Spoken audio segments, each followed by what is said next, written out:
but they are small. Important is all about nothing but the molecular orbital. Here, है ना, molecular मतलब molecule का orbital किससे बनेगा? Atomic orbital का. So first of all, you must be aware of what atomic orbital. कौन सा atomic orbital हम molecule को बनाने के लिए consider करते हैं? वैलेंस वाला. क्लियर? तो यहाँ पे हमने हाइड्रोजन का एग्जांपल लिया था. मॉलिक्यूलर ऑर्बिटल के कुछ थ्योरी पॉइंट्स है ना. थ्योरी पॉइंट्स में द फर्स्ट पॉइंट इज जितने number of atomic orbital combine होंगे उतने नंबर ऑफ मॉलिक्यूलर ऑर्बिटल्स बनेंगे. अगर एक है तो कितने मॉलिक्यूलर ऑर्बिटल बनेगा? एक मॉलिक्यूलर ऑर्बिटल बनेगा. Right. Then we have studied about the wave mechanics model. तो याद है वेव मैकेनिक्स में हमने क्या पढ़ा था? The wave function of the atomic orbital is denoted by psi. So respective that atom, and if there is addition of wave functions, then it is bonding orbital. Addition of wave functions, then it is bonding orbital. मैंने आपको बताया था कि whenever two atoms are coming closer, है ना, in the form of wave, they will form a molecule. Hydrogen का example दिया था हमने. If you consider hydrogen atom A, hydrogen atom B, then they will combine together. यहाँ पे मैंने जो वेव फंक्शन का बताया था कि हाइड्रोजन में भी जो electron, how it is moving like a wave. So according to wave mechanics, you can say its individual orbital electrons wave we will denote by wave function. That is what psi है. अगर दोनों waves ने addition किया, अगर दोनों waves ने addition किया तो हम इसको क्या बोलेंगे? हम इसको क्या बोलेंगे? Molecular bonding orbital wave function. क्या बोलेंगे हम लोग? Molecular bonding orbital wave function. Clear है? सो फर्स्ट ऑफ ऑल ये जो पार्ट है ना wave mechanics, this is all about nothing but the movement of a particle. ठीक है. एक टॉपिक आपके सिलेबस से निकल रहा है. Electron can be as a particle and electron can be as a wave. वो किसी भी पार्टिकल के लिए वैलिड. एक पार्टिकल वेव नेचर भी देता है और एक पार्टिकल खुद एक पार्टिकल जैसा भी नेचर देता है. ठीक है. तो यहाँ पे psi A plus psi B we have considered as what? Bonding molecular orbital. So this is what overall wave function of the molecular orbital. Psi A plus or minus psi B. Then we have studied this. We can consider as sigma. This antibonding we can consider as sigma star. तो दो चीजें थे. Molecular orbital we will again classify as bonding molecular orbital है, antibonding molecular orbital. उसके बाद मैंने आपको बताया था कि ये बॉन्डिंग मतलब बॉन्ड फॉर्मेशन होगा, एंटीबॉन्डिंग मतलब there will not be any formation of bond. Second thing, पूरे मॉलिक्यूलर ऑर्बिटल में आपको ये एनर्जी लेवल डायग्राम याद आना चाहिए, रखना ही चाहिए आपने ये. What is there in energy level diagram? यहाँ पे मॉलिक्यूलर एटॉमिक ऑर्बिटल दूसरे एटॉमिक ऑर्बिटल कंबाइन होके क्या बनाएंगे? Energy level. अगर डाउन है उसको नीचे दिखाओ. That is our bonding molecular orbital energy level diagram. जहां पे एंटी बॉन्डिंग एनर्जी लेवल. ठीक है. हाइड्रोजन में कितने इलेक्ट्रॉन्स है? एक है. यहाँ पे भी एक है. तो अगर इंडिपेंडेंट अनपेड इलेक्ट्रॉन तो क्या करेंगे? ये बॉन्डिंग करेंगे. दोनों हो गए, यहाँ पे भी दो हो गए. So there is no any antibonding molecular orbital present in the H2 molecule. ठीक है. इसी के बेसिस पे हम आज का हमारा नया टॉपिक है, that is what? Bond order. कुछ कैरेक्टरिस्टिक्स है जो आप सिर्फ मॉलिक्यूलर ऑर्बिटल थ्योरी के हिसाब से बता सकते. तो एनर्जी लेवल डायग्राम सबको क्लियर हो क्योंकि एंडिंग में इसका प्रैक्टिस होने वाला है. ठीक है. Then we will go for again based on the addition of wave function and subtraction of wave function. अगर ऐड करते हो तो क्या बोलते हैं उसको? Constructive interference. That you will study कि there is increase in amplitude of wave when two waves are getting added. Physics में पढ़ोगे तो अगर दो वेव्स ने एक दूसरे को कैंसिल आउट किए तो destructive wave interference. Then second point क्या है? अगर बॉन्डिंग हो रहा है दो एटम्स के बीच में, इलेक्ट्रॉन कहां पे होंगे गाइस? उसके सेंटर में इलेक्ट्रॉन्स होंगे, है ना. अगर यहाँ पे दो इलेक्ट्रॉन्स एक दूसरे के साथ बॉन्डिंग कर रहे हैं तो इलेक्ट्रॉन्स होने के चांसेस कहाँ पे है? प्रोबेबिलिटी ऑफ फाइंडिंग इलेक्ट्रॉन कहाँ पे होगा? In between the two atoms. क्यों? क्योंकि वो बॉन्डिंग है। सही बात है। We are not at all talking about the electrons which are not doing bonding. जो वैलेंस चेन में है ना, उसी की बात करेंगे हर जगह। यहाँ पे बॉन्डिंग हो रहा है तो दो एटम्स के बीच में होगा। क्यों? हम सबको पता है बॉन्ड कैसे फॉर्म होता है। दो एटम्स के बीच में इंटरन्यूक्लियर क्या हो जाएगा, sorry inter electronic and nuclear क्या हो जाएगा, अट्रैक्शन हो जाएगा, there will be a formation of a bond. तो दो चीजें वो पूछती चीजों सेम सेम चीज के लिए पूछेंगे। That is what finding of electron pair ज्यादा कहाँ पे होगा, probability of distribution of electron pair ज्यादा कहाँ पे होगा, इलेक्ट्रॉन क्लाउड कहाँ पे होगा, इलेक्ट्रॉन डेंसिटी कहाँ पे होगा। So these all parts are related what? Bond formation between the two bonding atoms. Clear है? Then यहाँ पे अगर बात करते हैं कि there is what? Electrons are not in the electrons are not in the यहाँ पे इलेक्ट्रॉन्स कहाँ पे है? They are not in between two bonding atoms. Bond नहीं बना रहे तो वहां पे होगा ही नहीं. So they will be away from the bonding atoms. कहाँ पे होंगे वो फिर? स्पेस में होंगे. अगर आप ए एंड बी कंसिडर करें, राइट, तो मैंने यहाँ पे लिखा था कि इन दोनों के बीच में एटम नहीं, इलेक्ट्रॉन नहीं होगा. कहाँ पे होगा? इंडिविजुअल एटम की अपनी अपनी शेल में होगा. क्यों? क्योंकि बॉन्डिंग ही नहीं कर रहा है, राइट. तो ऐसे केस में क्या होगा? ये दोनों ए और बी के बीच में क्या है? तो छोटा सा डिस्टेंस है. And this B is consist of nucleus, this A is consist of nucleus. इन दोनों के बीच में क्या होगा? रिपल्शन होगा. सिमिलरली जो इलेक्ट्रॉन्स है, इनके बीच में भी क्या होगा? रिपल्शन होगा. And that is the reason मैंने आपको ये भी बताया था कि लोन पेयर में रिपल्शन ज्यादा क्यों है? Because they are present in their own atomic orbital, दूसरे के साथ बॉन्डिंग नहीं कर रहे. And that is the reason for nucleus and electron repulsion. यहाँ पे इलेक्ट्रॉन इलेक्ट्रॉन रिपल्शन ज्यादा है विद इन द एटम. ये देन ईबी same nucleus nucleus and nucleus nucleus. जहां जहां रिपल्शन ज्यादा है वहां पे क्या होगा? कि एनर्जी क्या होगी? हाई होगी.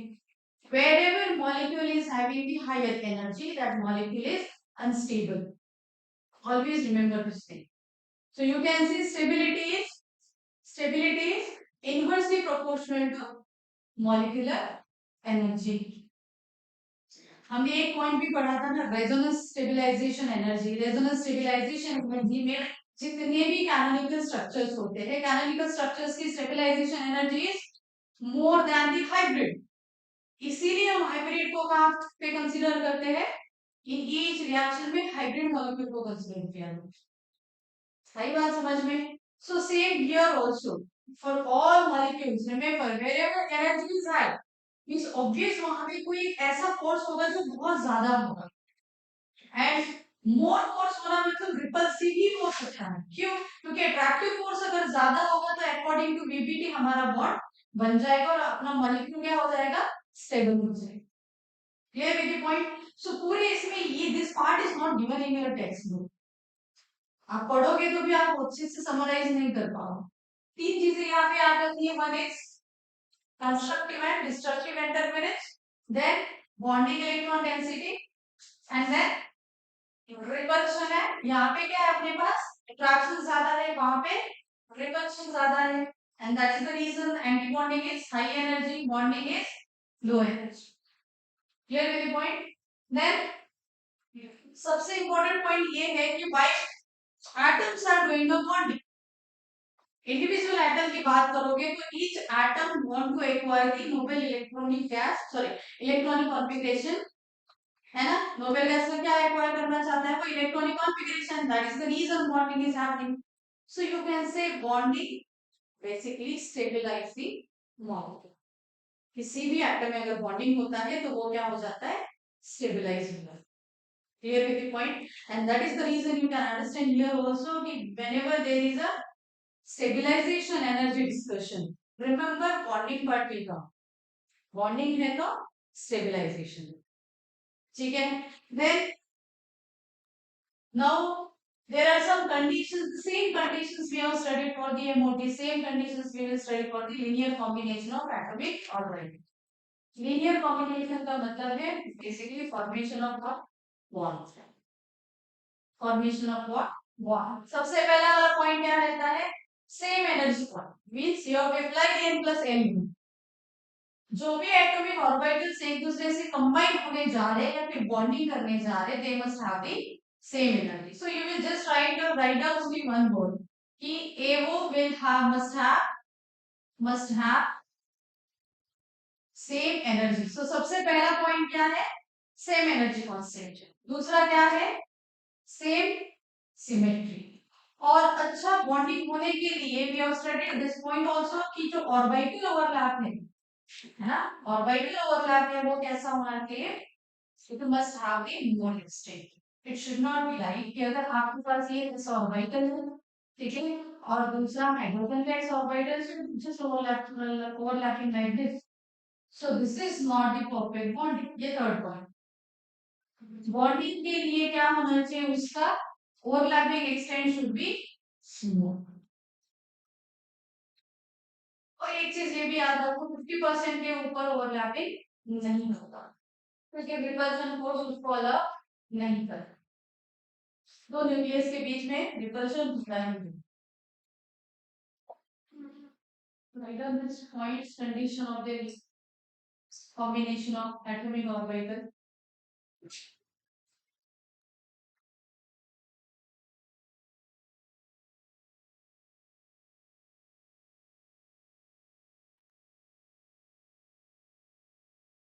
So you can remember this whole जो condition है वो क्या होनी चाहिए, your energy, your symmetry and your orbital overlap, ठीक है। So you can just write down this one orbital।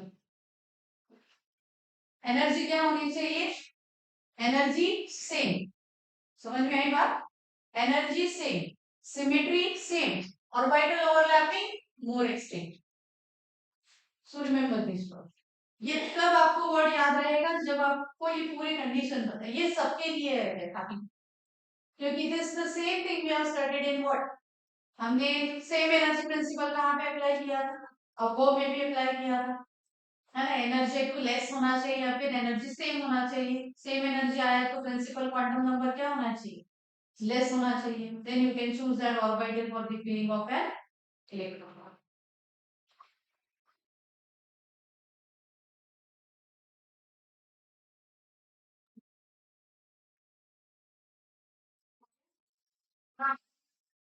Molecular orbital theory ये कहाँ तक एप्लीकेबल है, ठीक है।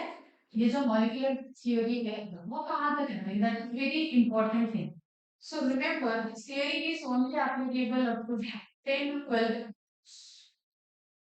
मैक्सिमम कितने 10 से 12 एटम्स के लिए ही एप्लीकेबल है, ठीक है।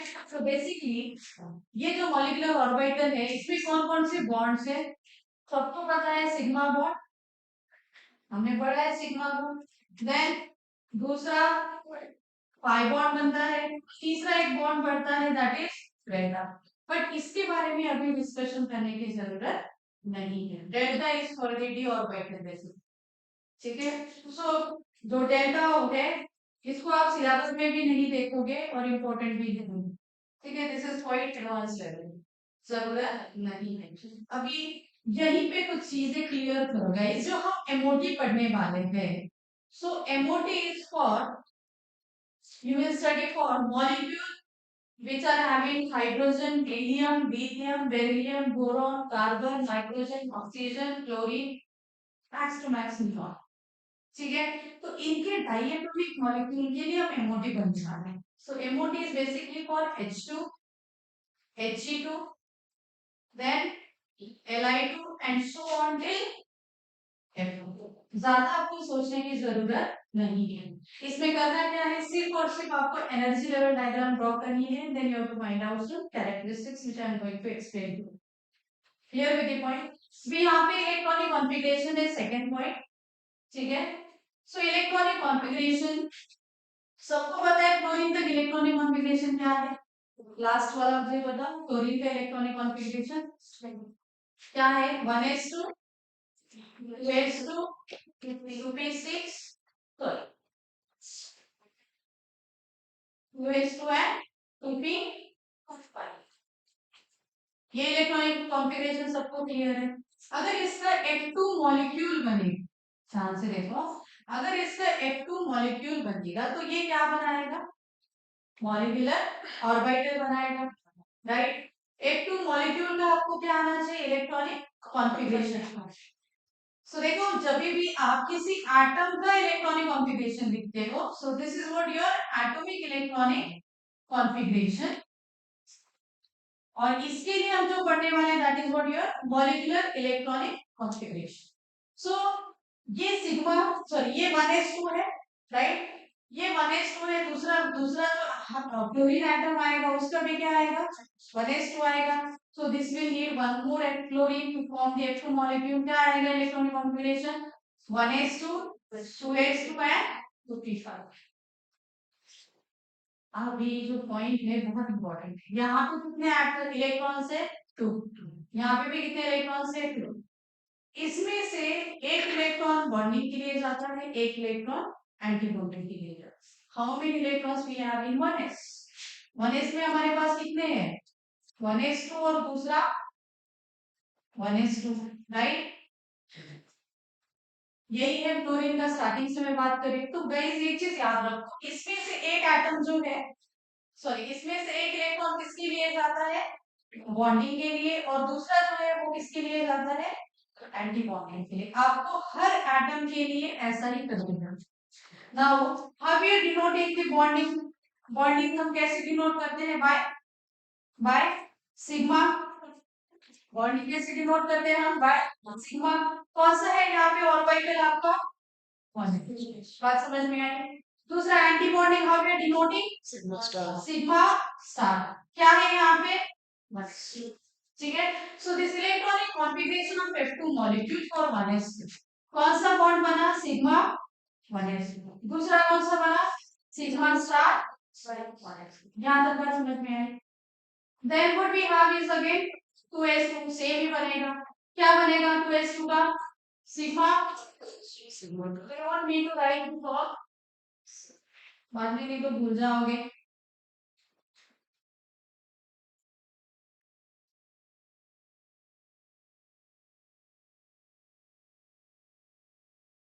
ठीक है, ये दो किसके लिए गए, बॉन्डिंग के लिए, ये दो किसके लिए गए, एंटी बॉन्डिंग के लिए। इसका नोटिफिकेशन मतलब इसका डिनोशन क्या आएगा, सिग्मा, इसका sigma star. So can I write down here same for sigma 2s2, क्या आएगा, sigma star. So shall I write down this, क्या आएगा यहाँ पे, sigma 2s2 then sigma star 2s। Clear? What is remaining now? What is remaining now? 2p5. But in 2p5 what we have? 2p5 में हमारे पास क्या है? दोनों का 2p5 आएगा।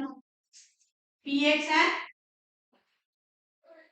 px py and pz। सही है? px py and pz। बात सबको समझ में आ रही है क्या?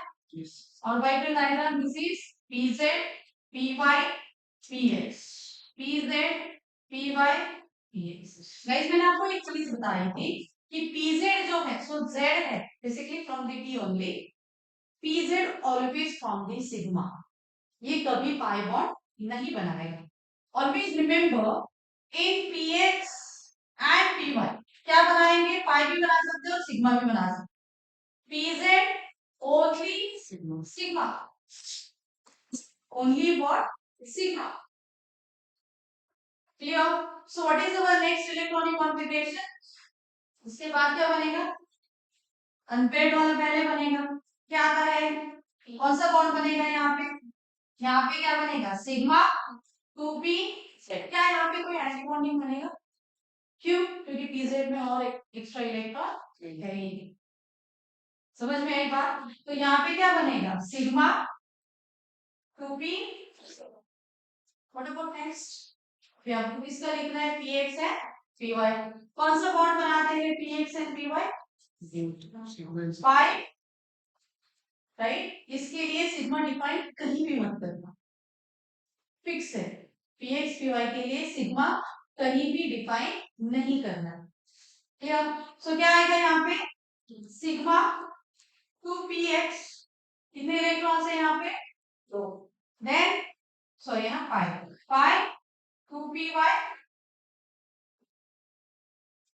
Now why I am writing down this two together? क्यों? क्योंकि ये पाई है, this is not pi star. इसका भी तो एंटी बॉन्डिंग बनेगा which will have the more energy. ठीक है, इसका क्या बनेगा पाई स्टार 2p x, इसका पाई स्टार 2p। क्लियर। अभी बात करोगे एनर्जी की, ठीक है, इसी के नीचे एनर्जी भी लिखना है, किसकी एनर्जी किससे ज्यादा है। रिमेंबर दिस सिग्मा 1s, ठीक है, अगर आपको कोई पूछता है कि एनर्जी कैसे बताओ, sigma 1s2 will have more sorry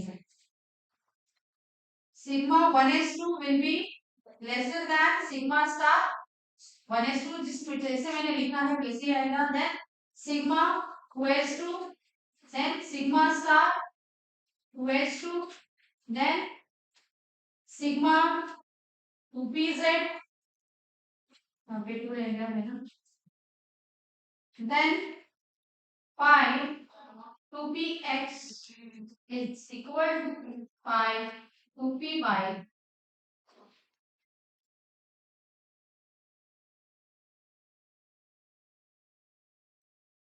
same as electronic configuration।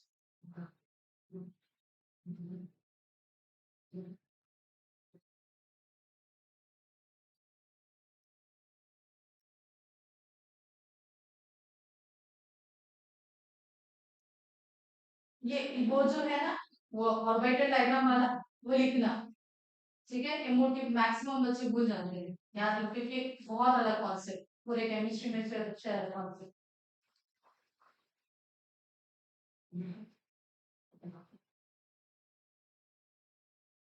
क्योंकि वो पास रिजल्ट भी टेक्स्ट बुक है, आई एम स्ट्रीम होगा।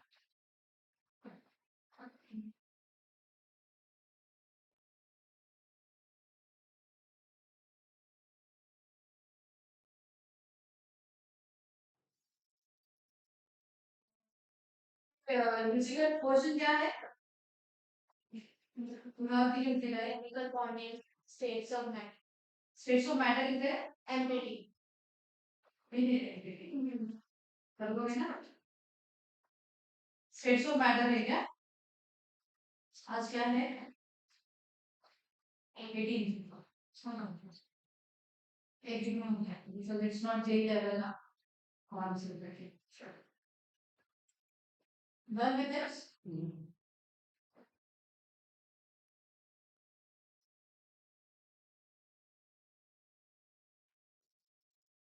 गलत चालू हो गया, डन। सो अभी ये F2 मॉलिक्यूल के लिए हो गया था इस, अभी इसके अलावा कौन कौन से मॉलिक्यूल्स है हमारे पास, हाइड्रोजन को छोड़ के और कौन कौन से मॉलिक्यूल्स है, क्या लिखना है हमें, एनर्जी बताओ मुझे, how you will write down the energy.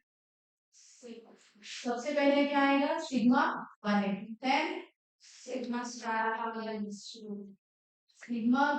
Then sigma star 1s, then sigma 12, then sigma star 12, then sigma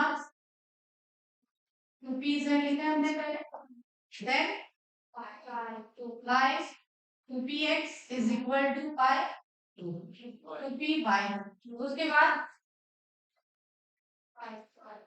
pi star 2px is equal to pi star 2p by, and then last is sigma star 2pz if it is there, F2 में नहीं है correct, इसलिए मैंने लिखे नहीं की, ठीक है, F2 में एंटी बॉन्डिंग ऑफ pz नहीं बनता, सिर्फ उसका क्या बनता है बॉन्डिंग बनता है।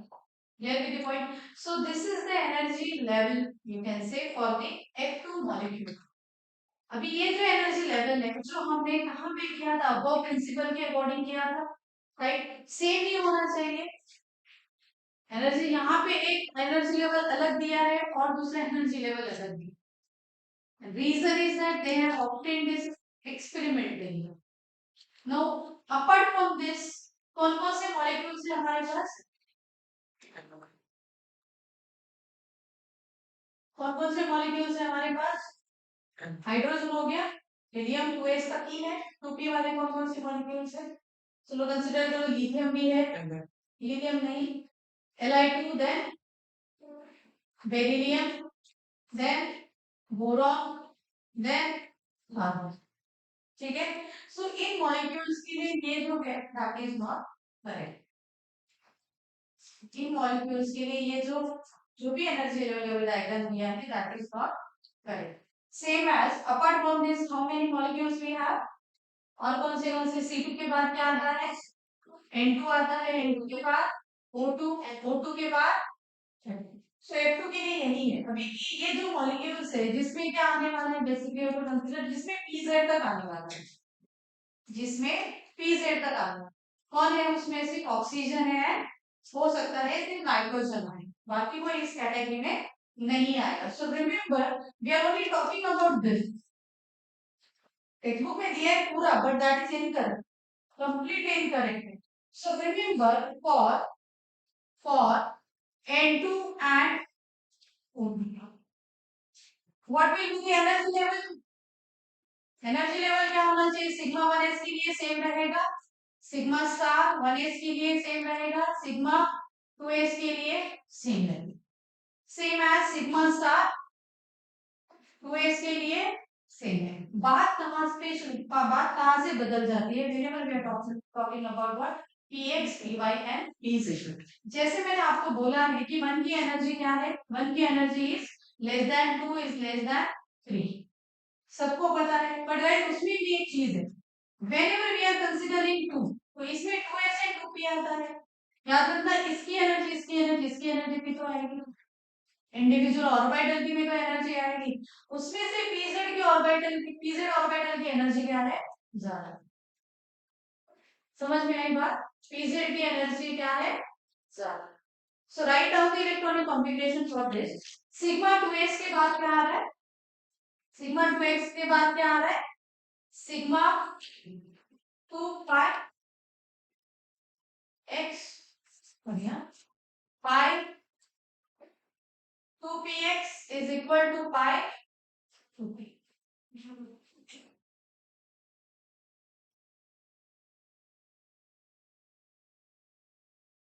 देन इसके बाद आता है bonding orbital of sigma 2p।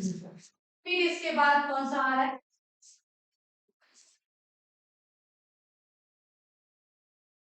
Pi star 2px is equal to pi star 2py, and सबसे लास्ट में कौन सा आ रहा है? Sigma star 2p। Here, remember this concept is according. So this energy concept is according to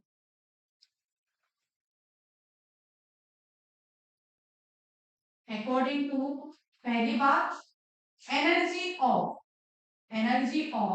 px is less than py, energy of px is equal to py is less than pz। कौन से पे ये depend करता है? px की energy py के equal है and pz की एनर्जी उससे ज्यादा है। दूसरा कॉन्सेप्ट आपको ये याद रखना है कि energy of sigma and pi, energy of write down sigma is less than pi, sigma star negative का मतलब तो ऐसे डायरेक्टली इतना लिखना कि anti bonding is greater than bonding. इसकी एनर्जी ज्यादा रहेगी, सिर्फ एंटी बॉन्डिंग की ज्यादा रहेगी एंड बॉन्डिंग की उससे कम रहेगी। And good news is that सिर्फ आपको तीन ही मॉलिक्यूल्स याद रखने हैं, O2, N2 and F2। Clear? So remember the difference is because of ये जो डिफरेंस है दोनों के इसमें और इसमें, ये जो किसका डिफरेंस आ रहा है हमारा? सिग्मा 2pz का difference.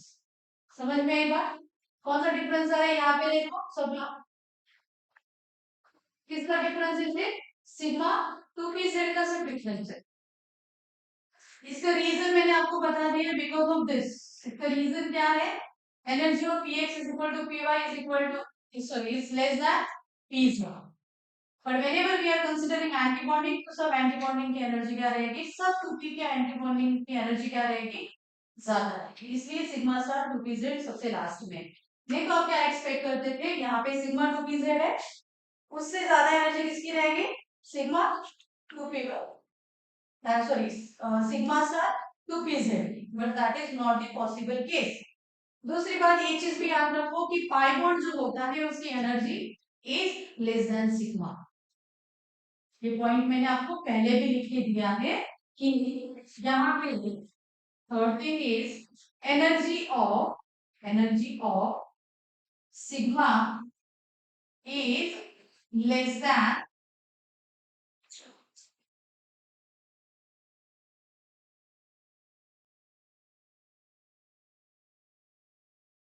Bond breaking energy of sigma is less than pi bond. ठीक है, नहीं तो आप कंफ्यूज हो जाओ। दिस इज दी, ये किसके लिए है? ये एनर्जी लेवल डायग्राम है according to our n plus l group। whenever you are actually going for this sigma and pi bond, तो सबसे इजीली कौन सा बॉन्ड बनता है? pi bond. ठीक है, और ये कौन सी एनर्जी है? ये इलेक्ट्रॉन की एनर्जी है उस ऑर्बिटल में। डू नॉट कंसीडर ये सिग्मा एंड पाई बॉन्ड बना है, ये कंसीडर मत करो कि यहाँ पे क्या बना है? पाई स्टार बॉन्ड बना है। हमने इसको जैसे हम 2p बोलते हैं वैसे पाई स्टार 2p आ रहा है। ये पूरा क्या है? उसका इलेक्ट्रॉनिक कॉन्फ़िगरेशन है। समझ गए बात? ये क्या है गाइस अपना? ये इलेक्ट्रॉनिक कॉन्फ़िगरेशन है और इंडिविजुअली मॉलिक्यूलर ऑर्बिटल का एनर्जी की बात कर रहे हैं। इसको kindly do not consider like कि पाई बॉन्ड की एनर्जी मैम ने क्या बोली थी? प्लीज मैं पाई बॉन्ड बोल रही हूँ। यहाँ पे क्या है अपना? ये सब है क्या? 1s सिग्मा स्टार 2s, ये है क्या? ये सब मॉलिक्यूलर ऑर्बिटल्स है। जैसे हमारे 1s2 2s2 एंड 2p रहते, वैसे ये भी क्या है? Orbitals of molecule. क्लियर? सब क्या है ये? These all are orbitals, so write down these all are molecular orbitals, जिसमें बॉन्डिंग में रहेंगे एंटी बॉन्डिंग में रहेंगे। हो गया? अभी इन फैक्टर्स के बेसिस पे मतलब आप क्या करोगे? आपका एनर्जी लेवल डायग्राम लिखेंगे और इसके बेसिस पे they will ask you the stability of molecules. तो स्टेबिलिटी ऑफ मॉलिक्यूल को फाइंड आउट करने के लिए आपको कुछ चीजें पता होनी चाहिए। सबसे पहले you must be aware of the electronic configuration and the molecular behaviour. Molecular behaviour में फर्स्ट थिंग स्टेबिलिटी। क्या होता है स्टेबिलिटी? क्या पढ़ा है हमने अभी तक इस पूरे टॉपिक में? क्या पढ़ा है? बॉन्डिंग ऑर्बिटल्स है, एंटी बॉन्डिंग ऑर्बिटल्स। भाई बॉन्डिंग ऑर्बिटल में क्या होंगे? इलेक्ट्रॉन्स होंगे। एंटी बॉन्डिंग ऑर्बिटल्स में क्या होंगे? इलेक्ट्रॉन्स होंगे। So remember whenever you are saying कि Nb is equal to Na, bonding electrons is more than anti-bonding electron, तो आप बोलोगे कि उस मॉलिक्यूल की स्टेबिलिटी क्या रहेगी? अच्छी रहेगी। Means that molecule will be stable. Second is bond order. What do you mean by bond order? Bond order क्या होता है? Number of bonds। और एक चीज याद रखो, number of bonds you can calculate based on how many types. कौन कौन सी तरीके से निकाल सकते हो? एक एमओटी से भी आप बॉन्ड ऑर्डर निकाल सकते हो। फॉर्मूला मैं आपको डिटेल में बाद में बताऊंगी अभी। और दूसरा रेजोनेंस से भी निकाल सकते हो। सो ये कंप्लीटली न्यू टॉपिक है। रेजोनेंस से भी आप बॉन्ड ऑर्डर निकाल सकते हो। तीसरी बात, आपको किसी भी एटम के लिए, किसी भी सेंट्रल एटम के लिए अगर कोई बॉन्ड ऑर्डर पूछता है, so that bond order will be less than और इक्वल टू 3। उससे ज्यादा कभी नहीं होगा। And this is according to resonance. This is according to resonance. नहीं तो आप बोलोगे मैम लेविस स्ट्रक्चर में तो सल्फर ने क्या किया था, 6 बॉन्ड बनाए, तो उसकी बॉन्ड ऑर्डर क्या हो गई, 6। Bond order is only with respect to the same, ठीक है। सो यहाँ पे this is according to resonance. तो जब आएगा बॉन्ड ऑर्डर में आपको फॉर्मूला बताना है। Then second is nature of bond. क्या होगा नेचर ऑफ बॉन्ड में, क्या बता सकते हैं नेचर ऑफ बॉन्ड में, what we have studied till now about the nature of bond. भाई ये सिग्मा है या फिर पाई है। भाई पाई आ गया तो आपको क्या बताना पड़ेगा, भाई ये सिग्मा है तो सिंगल, पाई है तो डबल, पाई है तो, so this is the nature of bond. Then bond length, bond length पढ़ चुके हैं हम लोग। क्या होता है bond length, intermediate distance between the two bonding atoms. Bond length क्या होता है, intermediate distance between the two bonding atoms. So here remember your bond order is inversely proportional to bond length. जितना ज्यादा बॉन्ड लेंथ होगा उतना कम bond होगा, ठीक है। Then last is magnetic detention. Okay, so write down this. This formula लिखो, bond order के respect में mention. Bond length is inversely proportional to bond.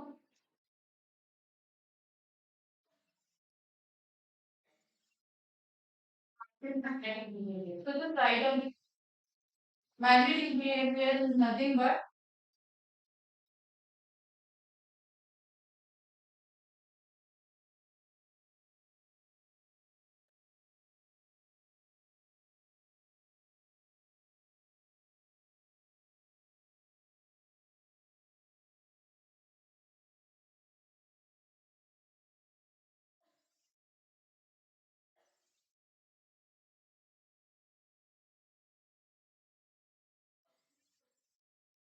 write down this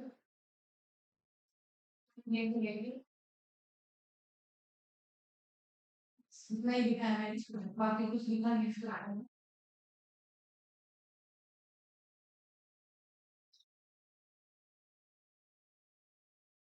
So you can write down the formula here itself for bond order. Take it formula here. Okay. So just write down stability, bond order, nature of bond, bond length and magnetic behavior. ठीक है, मैं stability आपको बताने वाली हूँ, bond order बताने वाली हूँ, and last is magnetic behaviour. हो गया। So write down the first point, stability. Write down the first point, stability.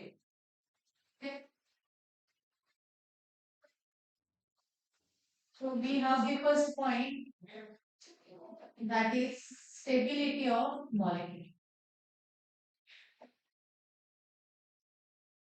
So what exactly is stability means? ठीक है, so we have, हमारे पास क्या है, number of electron present in bonding orbit.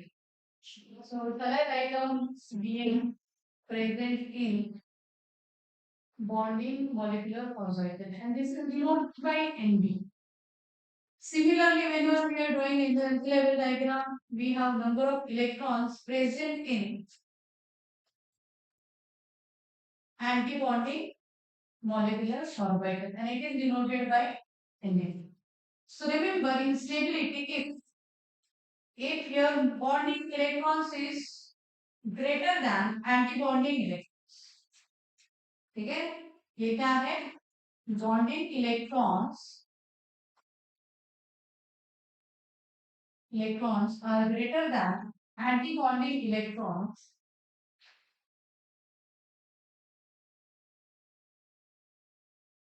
then you can say molecule is stable, मतलब वो exist करता है, first molecule exist भी करता है और वो स्टेबल भी है। दूसरी बात, if your bonding electrons are very less than anti-bonding, which means that your molecule is unstable. ठीक है, सो यू कैन फाइंड, आपको ऐसे कोई रैंडम मॉलिक्यूल किसी ने पूछा, जैसे अगर मैं आपको पूछती हूँ Na2 मॉलिक्यूल, Na2 मॉलिक्यूल सबको पता एग्जिस्ट करता है क्या? एग्जिस्ट नहीं करता, मतलब आप डायरेक्टली बता सकते हो कि that is what, unstable molecule, right. अगर मैंने आपको गैसेस के बारे में पूछा, कौन सी गैसेस, नोबल गैसेस के बारे में, नोबल गैसेस कौन से है? He2 है, राइट। तो वो एग्जिस्ट करता है या नहीं, थोड़ी देर के लिए आप क्या हो जाओगे, कंफ्यूज हो जाओगे, because we have a theory in our backend, हमारे पास एक थ्योरी है कि गैसेस कैसे एग्जिस्ट करते हैं, डायटोमिक फॉर्म। तो आपको इसके लिए क्या यूज करना पड़ेगा, एमओटी यूज करना, ठीक है। So this is first thing about the stability, second is all about the bond order. So write down second point, bond order.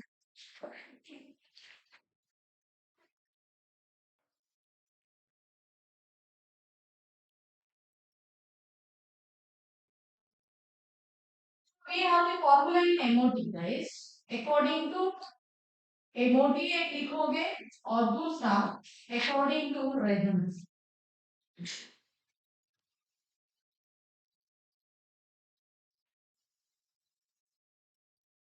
According to resonance. दोनों भी यूज होते हैं, right. So according to MO2 आप MOT आप कहाँ पे use करोगे, this is called diatomic which is fix. आपको वो सोचना ही नहीं है, जितने भी हमारे पास 11 एटम्स है which are diatomic in free state, सिर्फ उनके लिए एप्लीकेबल है। Whenever we are talking about the according to resonance, guys, this is for, ये जो resonance here resonance के according है, this is for, you can say sulphate के लिए पूछ सकते हैं, फॉस्फेट के लिए पूछ सकते हैं, NO3 माइनस के लिए पूछ सकते हैं, देन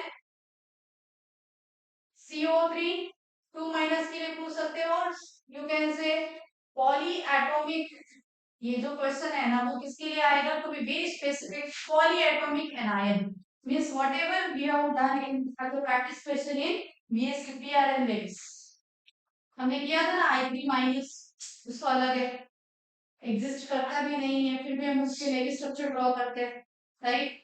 उसके बाद MnO4 माइनस, फिर ये लिख के आपको वो याद है MnO4 माइनस में स्ट्रक्चर ड्रॉ करो, फिर काउंट करो बॉन्ड कितने हैं।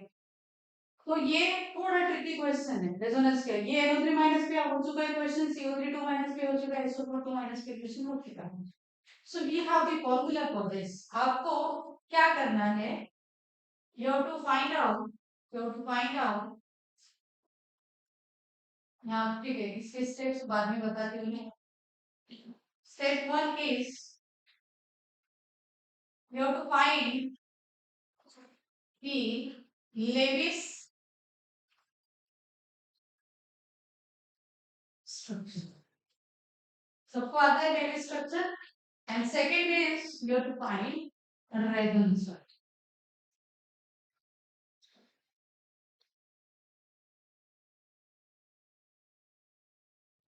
लेवी स्ट्रक्चर के अकॉर्डिंग आपको क्या पता चलेगा, लेवी स्ट्रक्चर के अकॉर्डिंग नंबर ऑफ लाइंस, ऐसे नंबर ऑफ बॉन्ड्स, जैसे अगर आप बात करते हो NO3 माइनस की, नाइट्रोजन में ऑक्सीजन के साथ या ऑक्सीजन कितने बॉन्ड दिखा रहे हैं, 4, but this is not the bond order, reason इसमें से जो माइनस वाला इलेक्ट्रॉन था वो कहाँ से था, बाहर से था। So we are not sure कि एग्जैक्टली वो नाइट्रोजन ने बनाया या ऑक्सीजन ने बनाया, एक पॉइंट था ना अपना कि बाहर से जो इलेक्ट्रॉन आएगा वो कहाँ क्या करेगा, बॉन्डिंग करेगा, क्लियर। यहाँ पे दूसरी बात क्या है, कहीं ये स्ट्रक्चर सबको क्लियर होना चाहिए, नाइट्रोजन इसको एक कोऑर्डिनेट बॉन्ड देता है ऑक्सीजन को, यहाँ पे ये जो नेगेटिव चार्ज इलेक्ट्रॉन है ये दो हो गए, तीन, एक पेयर इसको दे दिया और एक पेयर, एक इलेक्ट्रॉन किसके साथ बॉन्डिंग कर लिया, तीसरे ऑक्सीजन के साथ, इस ऑक्सीजन ने कुछ कंट्रीब्यूट नहीं किया, इस ऑक्सीजन ने कुछ कंट्रीब्यूट नहीं किया, हाउ यू कैन से it is involved in bond,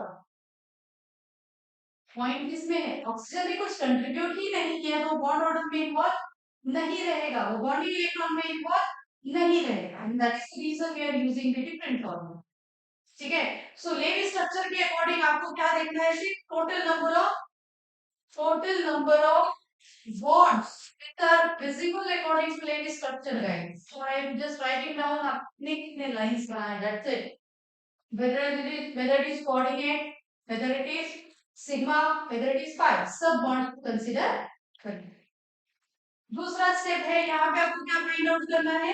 Levi's resonance structure. तो इसके रेजोनेंस स्ट्रक्चर बेसिकली कितने बनते हैं. 3 बनते हैं. What is resonance structure. ये जो पाई है मैं राइट में 1 2 एंड 3. ये जो पाई बॉन्ड है यहाँ पे भी हो सकता है, यहाँ पे भी हो सकता है. You know the resonance structure of an of the minor. So this is the Lewis structure. सही है. हम ओवरऑल चार्ज यहाँ पे यहाँ पे. अभी इसका सेम स्ट्रक्चर आप कैसे बना सकते हो. ऐसे भी तो बना सकते हैं. इस नाइट्रोजन का डबल बॉन्ड इसके साथ हो गया, इसके साथ सिंगल बॉन्ड, इसके साथ सिंगल बॉन्ड. ये भी सही है. तीसरा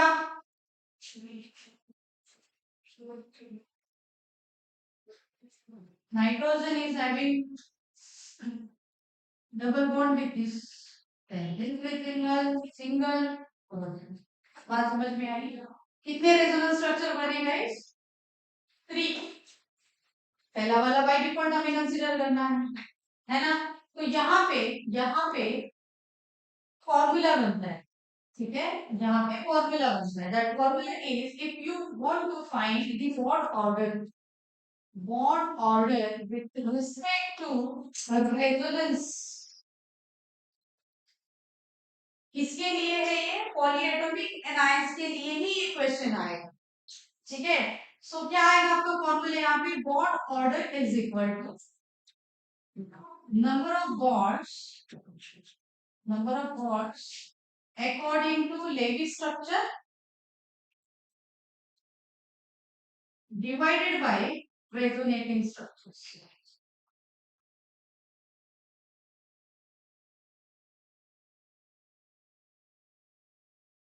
ये एक दूसरा बॉन्ड ऑर्डर का फॉर्मूला है.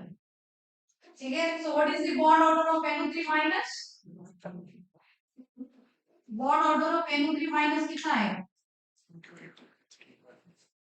Total number of bonds according to Lewis कितने दिख रहे हो. 4. काउंट करना आ रहा है सबको. डिवाइडेड बाय रेजोनेटिंग स्ट्रक्चर्स कितने हैं. And you have never studied about this. इसके बारे में आपने कभी नहीं पढ़ा है कि कोई भी बॉन्ड हो सकता है 4/3. हमने बॉन्ड को कभी फ्रैक्शन में नहीं पढ़ा. We have studied this in the benzene guys. मैंने आपको एक चीज बोला था कि बेंजीन के इंडिविजुअल बेंजीन पे कितने बॉन्ड्स होते हैं. 1.5 1.5 बताया था. बेंजीन में इंडिविजुअल दो कार्बन के बीच में कितने बॉन्ड्स होते हैं. 1.5. ठीक है.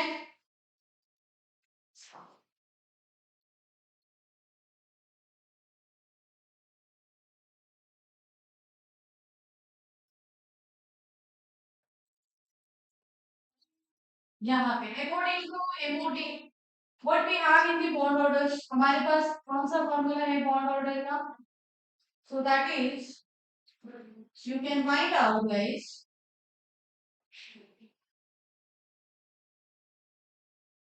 You can find out this as bond order is equal to NB minus NA by easy है. Total number of bonding electrons देखने हैं आपको. Total number of anti bonding electrons देखने हैं डिवाइड बाय 2 करना. राइट. ये चीज हमने पहले भी पढ़ी है. If your bond order is positive what it means. क्या मतलब है इसका. NB is greater than NA. Am I correct? आपका बॉन्ड ऑर्डर पॉजिटिव आया मतलब यहाँ पे मैक्सिमम वैल्यू होनी चाहिए. एंटी बॉन्डिंग में लेस वैल्यू होनी चाहिए. ये चीज हमने कहाँ पे पढ़ी थी. इसका मतलब क्या हो गया. ये मॉलिक्यूल क्या हो गया. Stable. Similarly if your bond order is negative इसका मतलब NB is less then NA. तो ये आपका मॉलिक्यूल क्या हो गया. अनस्टेबल. ऐसा भी तो हो सकता है कि योर बॉन्ड ऑर्डर इज 0. कब आएगा. NB इज इक्वल टू मतलब फिर भी आपका मॉलिक्यूल क्या रहेगा, स्टेबल ही रहेगा। और ये में से कि that molecule does not exist. और ऐसे ही डायटोमिक मॉलिक्यूल्स का स्ट्रक्चर आइडेंटिफाई किया by using the above theorem.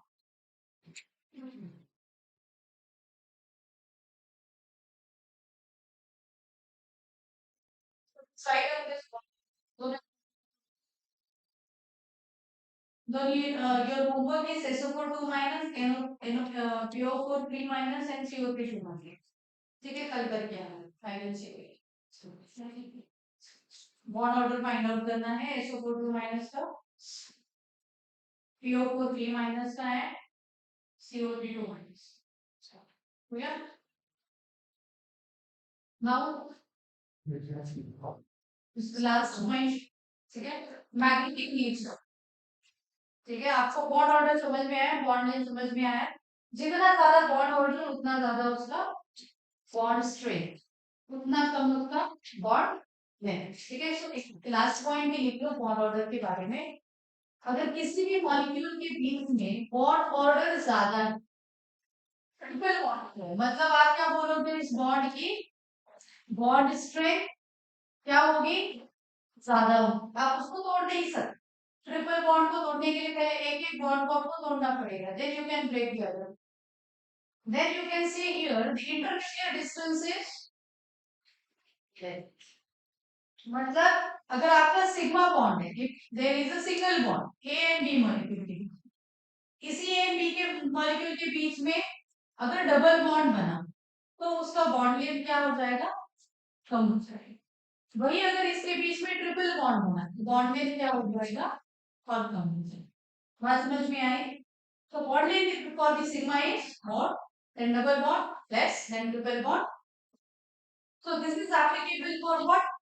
Carbon and carbon के बीच में जो sigma, carbon and this carbon triple. So इसी वे में आपको लिखना है। Clear? And we have the last nature that is magnetic property. किसी भी एटम का या फिर मॉलिक्यूल का जो मैग्नेटिक नेचर डिपेंड करता है वो उसके अनपेड इलेक्ट्रॉन्स पे, इसके ऊपर डिपेंड करता है, अनपेड इलेक्ट्रॉन्स। अभी एक ना सीरीज, एक सीक्वेंस जो जितना ज्यादा मैग्नेटिक है, ठीक है, तो सबसे पहले आता क्या है, कौन सा नेचर आता है, para magnetic. Ever you study about this word, highly magnetic का मतलब क्या होता है, हाईली मैग्नेटिक का मतलब क्या होता है, पैरामैग्नेटिक, ऐसा वर्ड है। जैसे कि आयन किस टाइप का है, पैरामैग्नेटिक। ठीक है, इसके पहले अगर सीबीएसई में आप 12th में पढ़ोगे सॉलिड स्टेट में it is given as ferrimagnet, जो बहुत कम सब्सटेंस होते हैं जो हाईली हाईली हाईली मैग्नेट।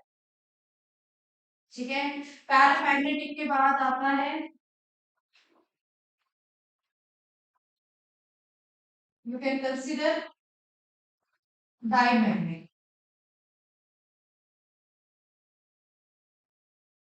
जहां पे आप कंसीडर करोगे number of electrons, unpaired electron.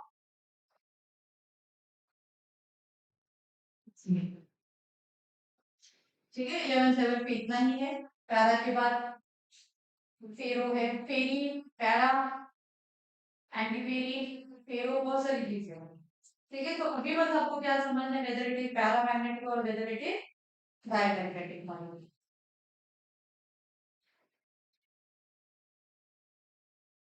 सो क्या recommend electronic configuration of Fe, Fe ferrous,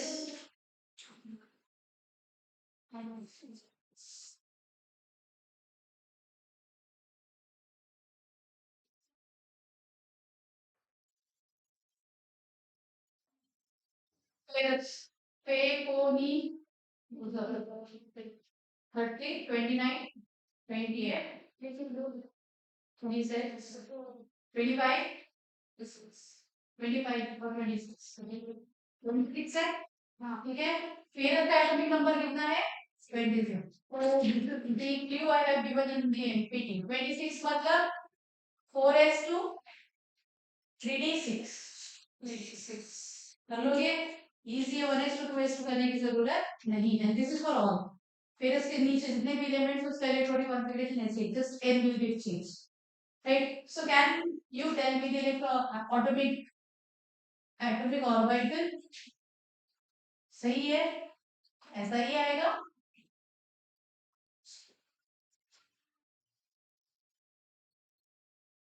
ऐसा ही आएगा. है ना. What about cobalt 27? What is the electronic configuration? 3d7. So this is.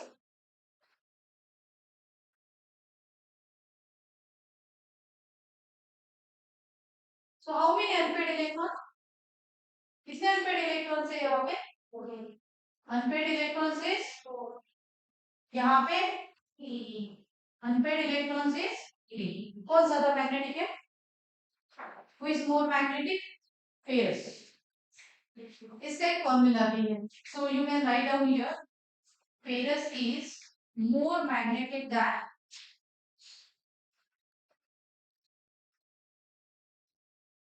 copper. So आपने ये तो पहले से ही पढ़ा है ना.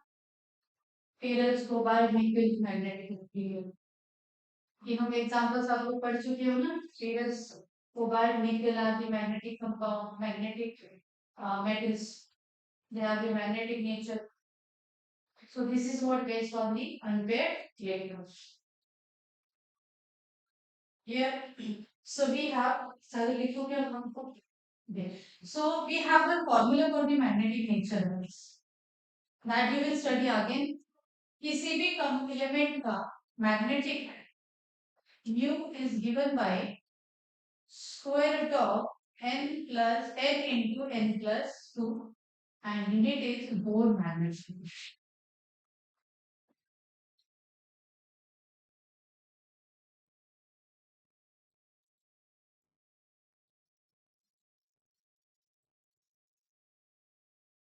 Magnetic property is denoted by m. What do you mean by m? m क्या है यहाँ पे? Unpaired electron.